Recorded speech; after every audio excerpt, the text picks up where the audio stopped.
Hello and welcome to this circle video.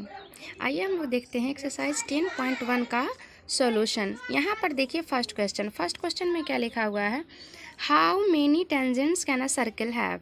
इसका पूछने का क्या मतलब है कि एक सर्कल है, एक सर्कल पर कितने टेंजेंट्स ड्रॉ किए जा सकते हैं, सर्कल के कितने टेंजेंट्स खींचे जा सकते हैं। ठीक है, तो एक सर्कल है, चूँकि सर्कल जो होती है वो बहुत सारे बिंदुओं के सीरीज से बना होता है।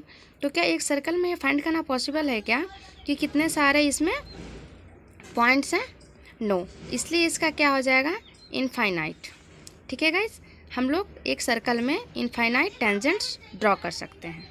ठीक है, आगे हमारा सेकेंड क्वेश्चन है fill in the blanks. Fill in the blanks हमारा फर्स्ट क्वेश्चन है, A tangent to a circle intersects it in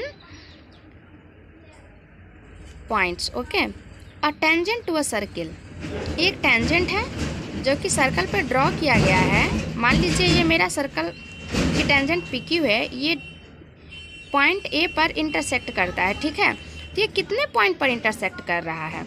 obviously 1 point या सिंगल पॉइंट। ठीक है, A line intersecting a circle in 2 points is called a secant, जिसको क्या कहते हैं, छेदक रेखा। जैसे देखिए ये हमारा क्या था, छेदक रेखा, जो कि क्या कर रहा था, सर्किल को 2 पॉइंट पर इंटरसेक्ट कर रहा है। एक ये पॉइंट हो गया और ये पॉइंट हो गया, दोनों पॉइंट पर क्या करता है, इंटरसेक्ट करते हैं। इसको क्या कहते हैं, सेकेंड कहते हैं, छेदक रेखा कहते हैं। आगे, a circle can have fill in the blanks parallel tangents at the most. देखिए एक हमारे पास सर्कल है, ठीक है, और ये बोल रहा है पैरेलल लाइन ड्रॉ करने के लिए। देखिए पैरेलल लाइन कभी भी एक ऐसे हो सकता है, या ऐसे हो सकता है, ऐसे हो सकता है। दूसरा, और अगर हम डायरेक्शन की बात कर लें तो ये ऐसे हो सकता है।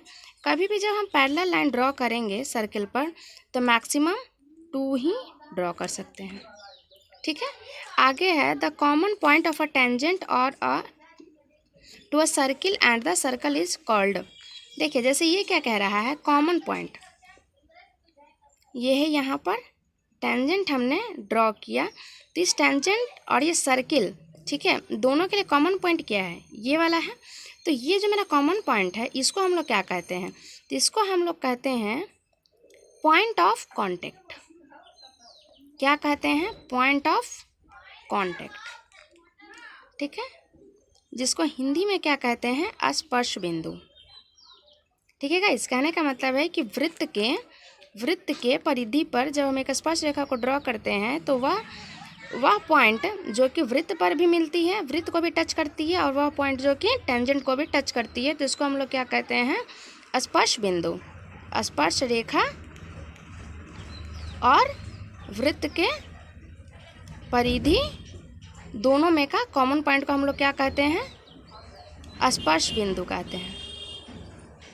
ठीक है गाइस, तो ये था हमारा फिल इन द ब्लैंक्स का। आगे देखते हैं हम लोग थर्ड नंबर क्वेश्चन को। थर्ड नंबर क्वेश्चन क्या कहता है, a tangent PQ at a point P of a circle of radius. देखिए ये क्या कहता है कि हमारे पास क्या है, एक सर्कल है, सेंटर O है, ठीक है, एक क्या है हमारे पास, PQ है।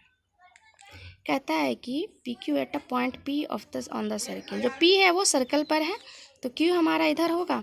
अब कहता है कि आपका जो रेडियस है, तो रेडियस मेरा OP है, 5 सेंटीमीटर का है, meets a line through centre O at a point Q so that OQ, okay, जो OQ है हमारा कितना है, 12 सेंटीमीटर है। तो पूछता है क्या कि length of PQ is equals to what.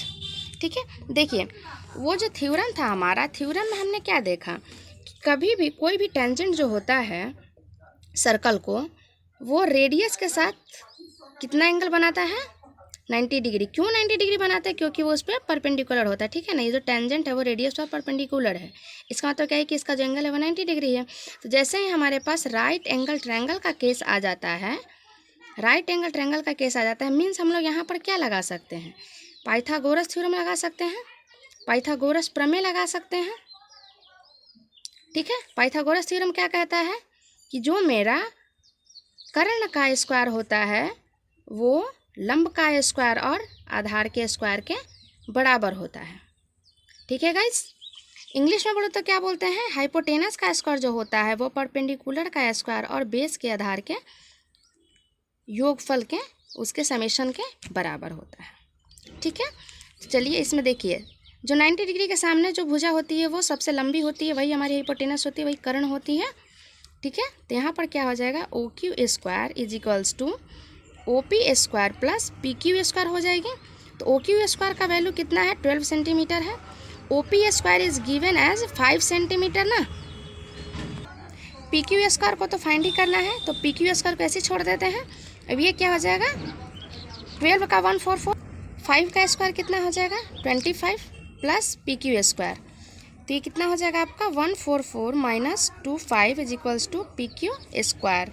चूँकि पी क्यू स्क्वायर है तो मुझे पी क्यू कितना में चाहिए, अंडर रूट में चाहिए, तो 144 माइनस 25 ये कितना हो जाएगा 119 सेंटीमीटर आंसर हो जाएगा। ठीक है, तो देखिए ऑप्शन नंबर डी में लिखा हुआ है ये, तो ये हो गया हमारा आंसर। तो thank you guys for watching this video. ये था हमारा एक्सरसाइज 10.1 का सॉल्यूशन। अगर कोई डाउट हो तो कमेंट बॉक्स में ज़रूर से लिखें।